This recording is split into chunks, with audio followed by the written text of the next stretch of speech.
Morning, welcome to the YouTube channel with Easy. Nagsiselfone, nakaganyan. Tayo nagpa-practice po tayo. Nag-iba naman ko na, nag-delete na tayo, nag-evacuate na, nag-text. May concerns. Sinishare ko yung mga observations natin. Yung iba naman, layo ng daanan doon. Layo. Mga gagawin natin, nagbaganito tayo. May mga ganun senaryo. So, bakit namin sinishare to? Para itaman natin. Minsan lang tayo mag-blend. Minsan lang tayo magkita-kita. No?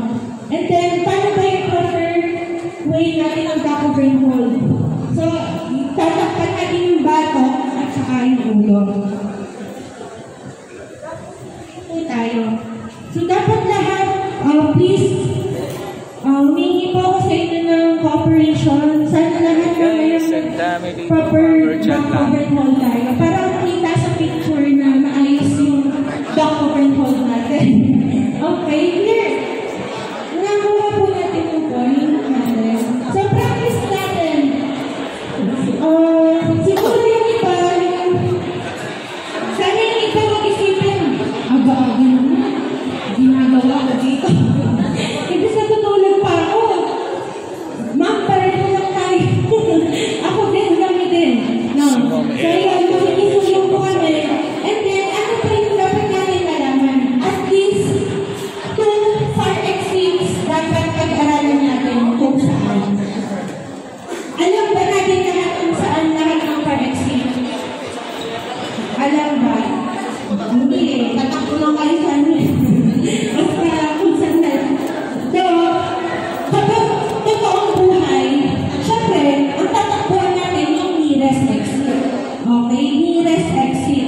Pero, syempre, meron tayong mga far exit, pwede din natin gamitin yun kung mas malapit din sa store nyo. Lalo na yung mga third floor, second floor.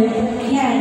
O, wag na wag kayong dadaan sa elevator at sa escalator. No, sa totoong buhay. Yung iba nagpapanik, tumatalo na sa escalator. So, wag ganun.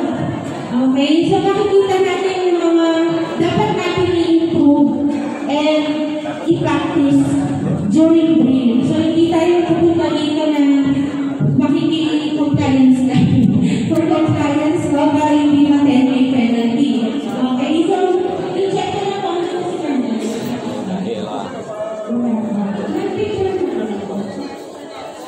Okay, so ano sabi yung mag-start tayo? And then, ipapakita ko lang dito.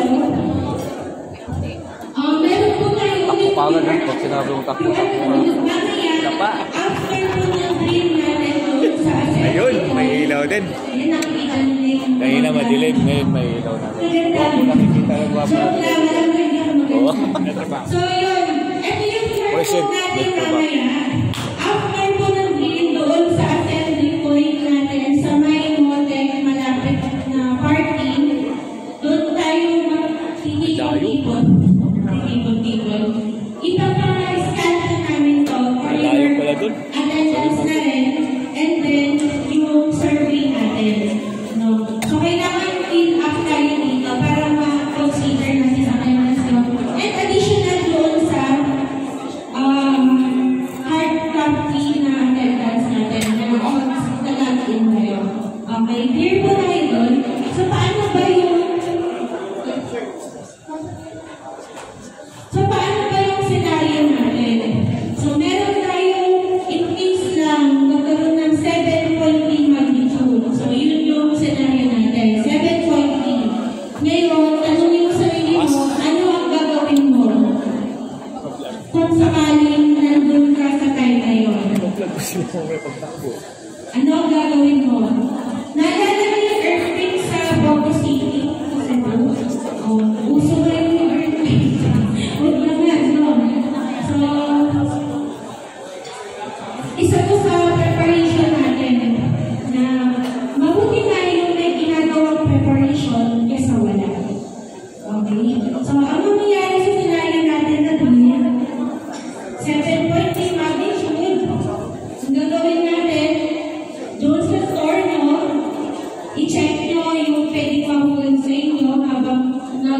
nagka-cover kayo. So, wag muna agad mag-panic.